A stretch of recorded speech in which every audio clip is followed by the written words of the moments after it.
everyone. I am Sabina Grover. I am Director and Owner of Oxford Academy Karol Bagh. So आज की इस video के बारे में हम बात करने वाले हैं दो चीज़ों के बारे में.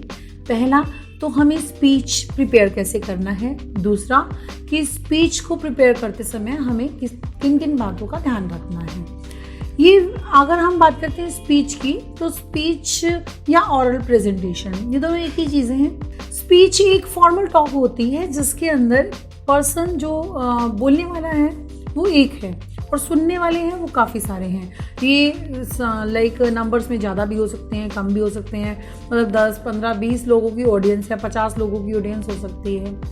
तो जब भी आप किसी प्लेटफॉर्म पे जाते हो, जब भी आपको मान लो कि आपको ऑफिस में कल स्पीच देनी है, या हो सकता है कि मान लो कि जैसे बच्चे हैं उनको कल स्कूल में स्पीच बोलना है, तो हमें हमेशा पता होता है ऑन द स्पॉट तो आपको कोई नहीं कहेगा कि खड़े हो और स्पीच बोल दो.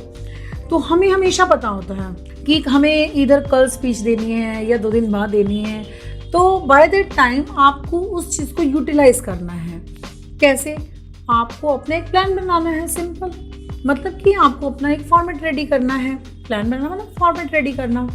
तो जब हम स्पीच की बात करते हैं या उसके फॉर्मेट की बात करते हैं तो उसके अंदर हमारी 3 चीज़ें इंक्लूडेड होती हैं. फॉर्मेट में होता है आपका इंट्रोडक्शन, राइट.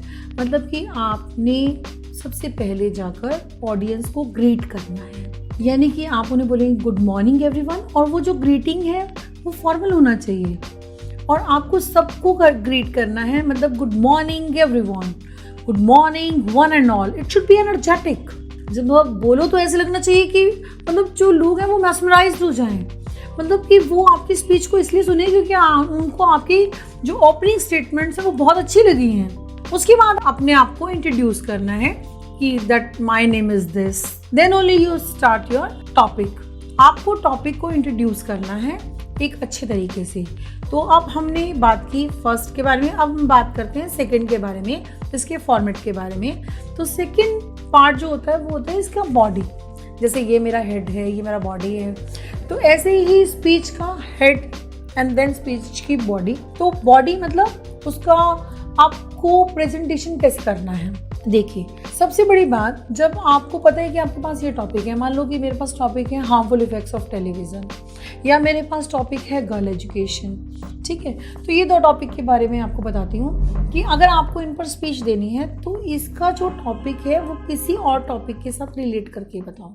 जैसे कि टीवी है, टीवी के बारे में बोलना है तो उसको एंटरटेनमेंट के साथ रिलेट कर दो, ठीक है.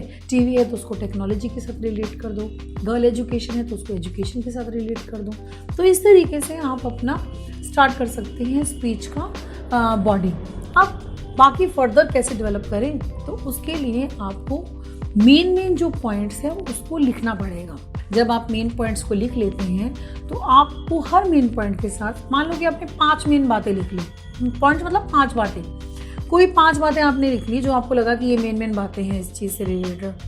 अब आपने क्या करना है, वो जो 5 बातें, जो 5 पॉइंट, जो 5 पॉइंट्स आपने लिखे हैं उनकी डिटेलिंग रेडी करनी है, जिसमें आप सब पॉइंट्स भी डाल सकते हैं, सब हेडिंग्स भी डाल सकते हैं. उसको करने के बाद, यानी कि जब आपने इसका पूरा बॉडी रेडी कर लिया, then you need to speak it.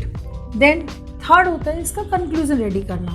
ये बहुत इंपॉर्टेंट है क्योंकि ऑडियंस ज़्यादा फोकस करती है आपकी बिगिनिंग पे और फोकस करती हैं आपके कंक्लूजन पे. तो कंक्लूजन कैसा होना चाहिए, कैसा होना चाहिए कंक्लूजन, आप बताइए. कंक्लूजन इंप्रेसिव होना चाहिए ऑब्वियसली.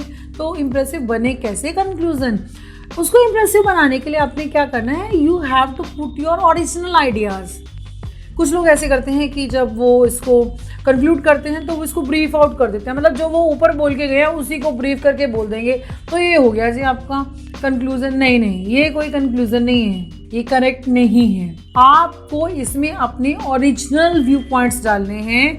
यानी कि आप अगर आप किसी प्रॉब्लम से रिलेटेड कुछ बात कर रहे हैं, यानी कि आपका टॉपिक जो है वो कोई सोशल प्रॉब्लम वाला है, जैसे पॉवर्टी, अनएम्प्लॉयमेंट, पॉपुलेशन एक्सप्लोजन, तो आपको करना क्या है कि उससे रिलेटेड जो आपका व्यू है, यानी कि जो आप सुझाव देना चाहते हैं, जो आप सजेशंस देना चाहते हैं, जो आप एडवाइस देना चाहते हैं, उसको आप कंक्लूजन में ऐड करेंगे. हमारी स्पीच के अंदर हमें किन किन बातों का ध्यान रखना है. तो पहला, जो स्पीच के सेंटेंसेस होते हैं वो बहुत ज़्यादा लॉन्ग नहीं होनी चाहिए. वो बहुत ज़्यादा डिटेल नहीं होनी चाहिए। Make it simple, make it easy to understand. और जो भी आप स्पीच लिखते हो ना, जैसे कि आप ये ध्यान में रखो कि मेरी ऑडियंस कौन है। अगर मान लो कि आपकी ऑडियंस बच्चे हैं, आप टीचर हो, बच्चे हैं आपकी ऑडियंस, और आपने उसमें हैवी वर्ड्स डाल दिए, बच्चे ये कहाँ से आ गए, बोल क्या रहे हैं, हमें तो भैया कुछ ना समझ में आया। तो आप ऐसा नहीं करेंगे। आप अपनी ऑडियंस का लेवल देखिए, to whom you are talking with, आप किससे बात करने वाले हैं, उनके बारे में सोचिए कि वो कितने लेवल का मुझे इंग्लिश उनके लिए यूज़ करनी है, कितने लेवल का मैंने उनसे बात करना है। ऐसे ही अगर मान लो आपके जो ऑडियंस हैं वो कुछ सीनियर्स हैं, तो आपको उसके अकॉर्डिंग अपनी वोकैबुलरी चूज़ करनी है।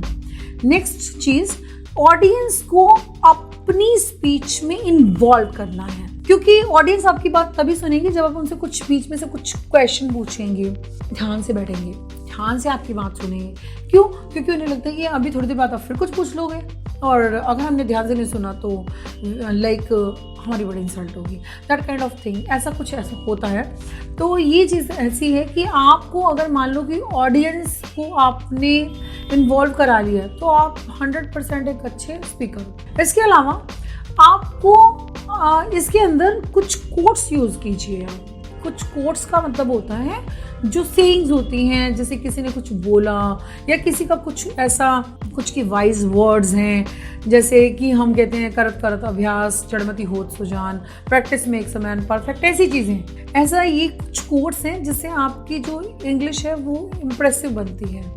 इसके अलावा स्मार्ट इंग्लिश को यूज़ कीजिए, स्मार्ट एडजेक्टिव्स यूज़ कीजिए, then only you will be able to prepare a good format. And एक जो आप छोटी गलतियां करते रहते हो उसको आप अवॉइड करो, जैसे ग्रामेटिकल एरर्स हैं। इसके अलावा आपको जब स्पीच देनी है then you should be confident.